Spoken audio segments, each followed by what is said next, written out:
Uncle Benjamin found he had reckoned without his host when he promised so airily to take Valancy to a doctor. Valancy would not go. Valancy laughed in his face.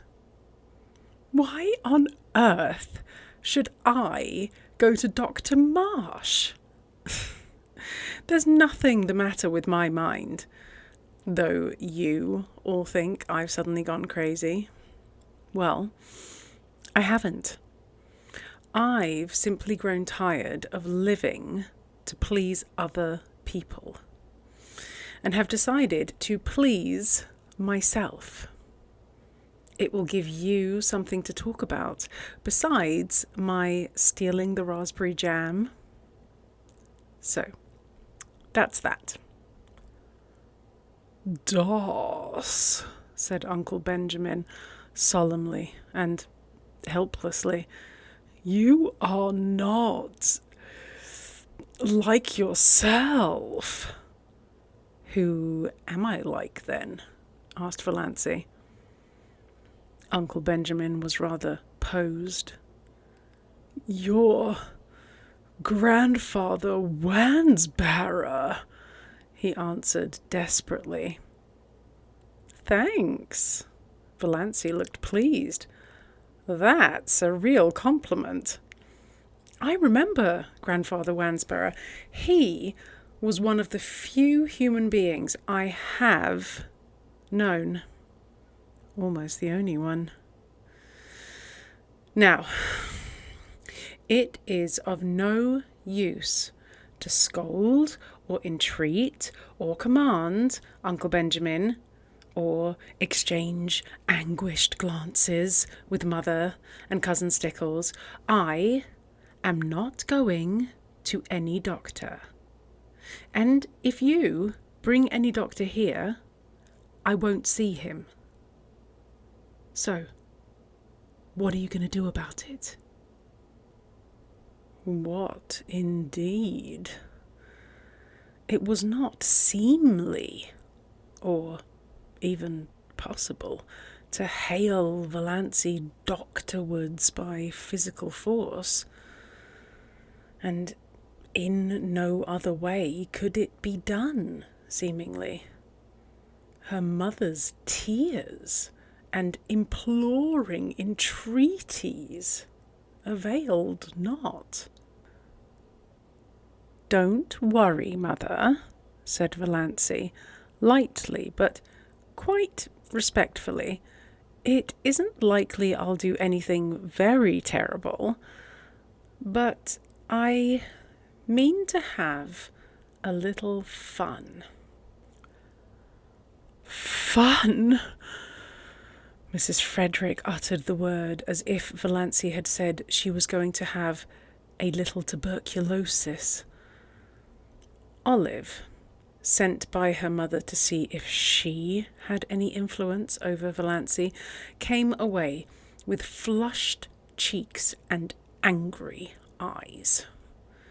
She told her mother that nothing could be done with Valancy, after she, Olive, had talked to her just like a sister, tenderly and wisely. All Valancy had said, narrowing her funny eyes to mere slips, was, "I don't show my gums when I laugh." More as if she were talking to herself than to me. Indeed, Mother, all the time I was talking to her, she gave me the impression of not really listening. And that wasn't all. When I finally decided that what I was saying had no influence over her, I begged her, when Cecil came next week, not to say anything queer before him at least. Mother, what do you think she said? "I'm sure I can't imagine," groaned Aunt Wellington, prepared for anything. She said, "I'd rather like to shock Cecil. His mouth is too red for a man's." Mother, I can never feel the same to Valancy again. "Her mind is affected, Olive," said Aunt Wellington solemnly. "You must not hold her responsible for what she says." When Aunt Wellington told Mrs. Frederick what Valancy had said to Olive, Mrs. Frederick wanted Valancy to apologise. "You made me apologise to Olive 15 years ago for something I didn't do," said Valancy. "That old apology will do for now." Another solemn family conclave was held.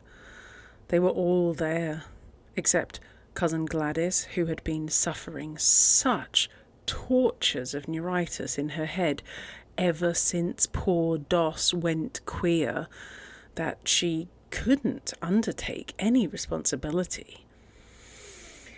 They decided, that is, they accepted a fact that was thrust in their faces, that the wisest thing was to leave Valancy alone for a while. "Give her her head," as Uncle Benjamin expressed it. "Keep a careful eye on her, but let her pretty much alone." The term of watchful waiting had not been invented then, but that was practically the policy Valancy's distracted relatives decided to follow. "We must be guided by developments," said Uncle Benjamin.